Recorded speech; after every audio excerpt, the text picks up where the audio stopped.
Her courage, have her smile, just the way she's so happy and the way she interacts with people, it's amazing. 30-year-old Faye Grinstead was last seen October 22nd when she attended a local pageant. Her home sits locked, car in driveway, even her dog left outside. And he showed me where her body was. And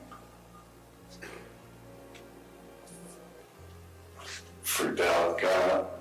Tara Faye Grinstead was born in Hawkinsville, Georgia on November 14, 1974. As a teen, Tara fell in love with beauty pageants and began to compete locally. In 1999, she won the title of Miss Tifton and competed in the Miss Georgia beauty pageant. She mainly competed in scholarship pageants and used her winnings to help pay for college. Tara graduated from Middle Georgia College in Georgia and in 2003 earned a master's degree in education at Valdosta State University. In 1998, she began teaching 11th grade history at Irwin County High School in Ocilla, and although she had moved on to becoming a teacher, she still remained a mentor for other pageant girls and was still heavily involved in the pageantry world.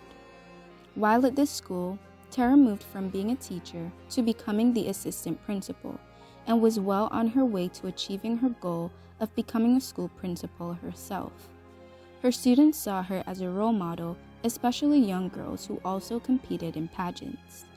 On October 24, 2005, Tara failed to show up to work on Monday morning, leaving co-workers baffled by her absence, as this was not usual of Tara. She was last seen on Saturday, October 22nd, around 11 p.m., where she visited a beauty pageant, then attended a barbecue. After that, it was suspected that she drove herself home. She had missed church the following Sunday, which was rare of Tara, and the failure to show up to work without notifying anyone tipped the boat. Tara was reported missing, and the Georgia Bureau of Investigation was called in to assist by 11 a.m. that same morning. The clothes she was wearing on Saturday were found in her home. Her car, cell phone, and pets were also at her home, and the only two items that were missing were her purse, keys, and earrings that she was last seen wearing. A single latex glove was found on the front lawn, and a business card was wedged in the front door. Her bedside alarm clock had fallen on the floor and was broken. Some beads were scattered across the floor. One of her bedposts was damaged, and her bed lampshade was askew, but there were no other indications that a struggle had taken place. This was boiled down to foul play. Tara's car was found unlocked with $100 in cash in the console, and there was clay on the tires. Her family let authorities know that it was uncharacteristic of Tara to leave her car unlocked or to drive it on dirt roads. The car seats were also reportedly adjusted to fit a person taller than Grinstead. At the time of her disappearance, Tara lived alone and was unmarried. Her boyfriend Marcus Harper of 6 years had broken off their relationship 1 year earlier. A week before her disappearance, Tara and Marcus had become entangled in an argument, leaving police and detectives convinced that Marcus was a prime suspect in the case. He was questioned, but denied that he had anything to do with his ex's disappearance. A former student who had been arrested for harassing Grinstead was also questioned. The business card that was found stuck in Tara's door belonged to Heath Dykes, a married police officer who lived in a nearby town. He frequently visited the house and stuck his card in her door after not hearing from her the Sunday night he visited for a wellness check at the request of Tara's mother. He too was questioned by police. All the three men had alibis, but none of their alibis fully covered the 34-hour period during which Grinstead went missing. DNA was recovered from the latex glove in Tara's yard and checked against the men, but it didn't match any of them. The case went cold for years, until finally there was a break in the case. An Atlanta filmmaker turned podcaster is on a mission to solve the 2005 disappearance of Tara Grinstead. I really do feel like it is an abduction at this point.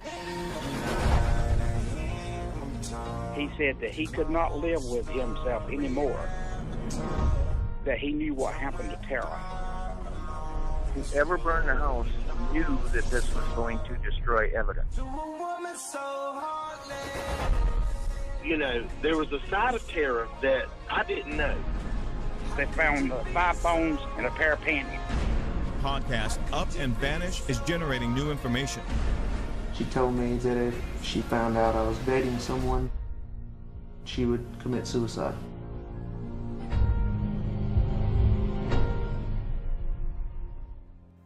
In 2016, Atlanta filmmaker turned podcaster Payne Lindsay brought attention to Tara's case when he launched his Up and Vanished podcast, which focused on the disappearance of Tara and her case, which had went cold.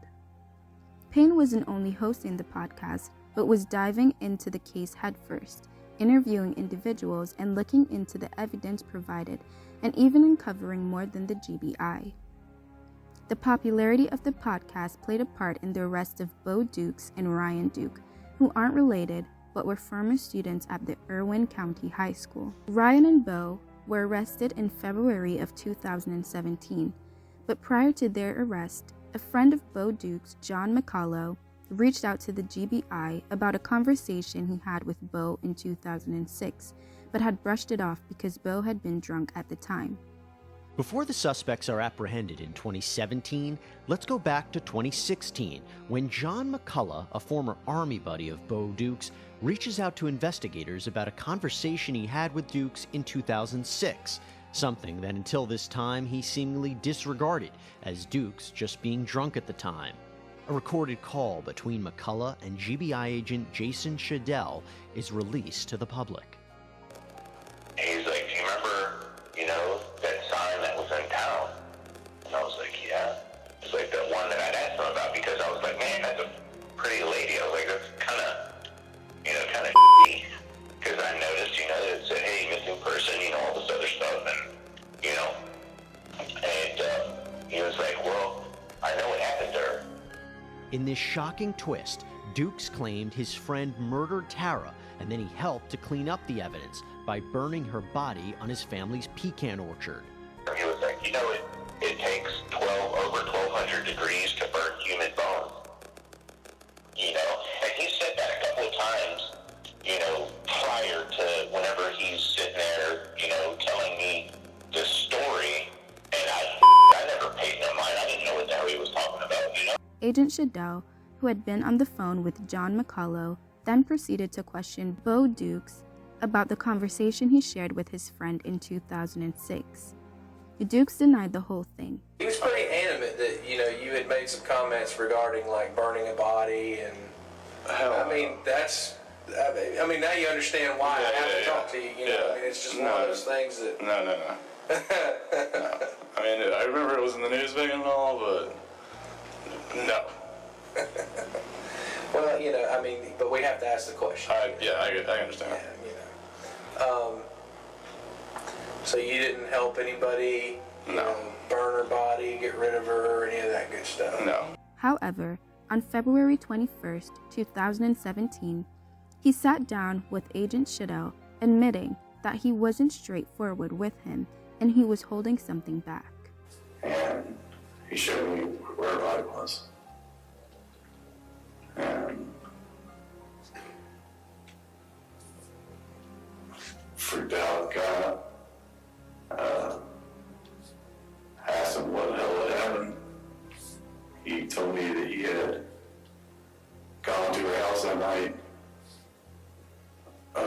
used a credit card to get him through the front door lock, and strangled her into bed. And then brought her body to the orchard. And he asked me to help him get rid of her body. And I agreed to help him. And we burned it over a period of 2 days. Bo Dukes claimed that his friend Ryan murdered Tara and had left her body on Bo's pecan orchard. Bo agreed to go to the orchard to check out if his friend Ryan had been telling the truth, and to his surprise, Ryan was being truthful. Ryan Duke had showed up at Tara's house on Saturday night and used a credit card to get through the front door lock, and strangled her in bed. Bo described how he burned Tara's body to Agent Shadell, and this was verified when the burned site was excavated and they found charred remains of human bones. The latex glove that was found in Tara's yard contained both Tara's and Ryan's DNA. When Bo asked his friend about the glove they had found in Tara's yard, Ryan stated that he hadn't used gloves to kill Tara. Even though Bo Dukes had come forward with information about Tara, investigators weren't as sure if Bo was being completely truthful about his involvement in Tara's murder, as he hadn't been truthful a year earlier when he was questioned. Investigators were concerned why he never came forward in the initial interview.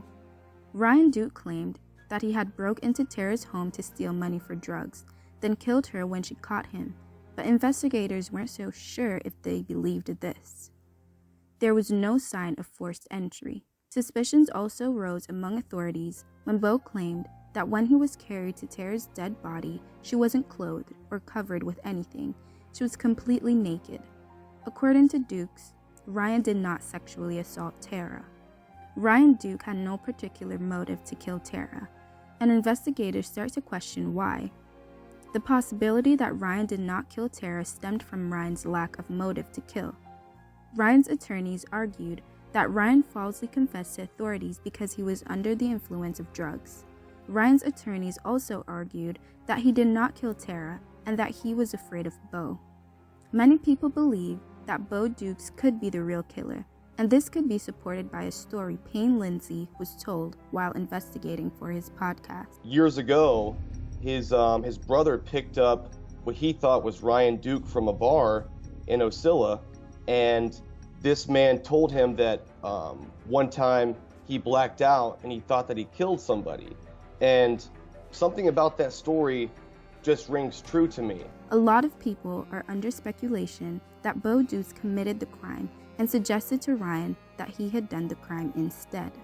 Bo Dukes went to trial on March 22, 2019, and was convicted of lying to authorities, concealing Tara's death, and helping to prevent Ryan's arrest. He was sentenced to 25 years in prison. Ryan Duke's trial commenced on Monday, May 9, 2022, where he was found not guilty on 1 count of malice murder, 2 counts of felony murder, 1 count of aggravated assault, 1 count of burglary, and was found guilty of concealing death of another. The jury came to a consensus that there was not enough evidence to convict Ryan Duke of murder, and the media who followed this case were quite pleased with the verdict in the trial of Ryan Duke. Still, the killer of Tara Grinstead has not been rightfully charged for her murder, though most of the world believe that it is Bo who killed the former beauty queen. And it's up to me to impose an appropriate sentence. And that sentence is 10 years to serve in the state penitentiary. You're right. The parole board may pardon him out today. Maybe that's the case. But that's the sentence of the court. You have 4 years from the date of the filing of the sentence to seek any state habeas corpus relief. 30 days from the date of the filing to file any notice of appeal or motion for new trial. Anything further? We'll be adjourned.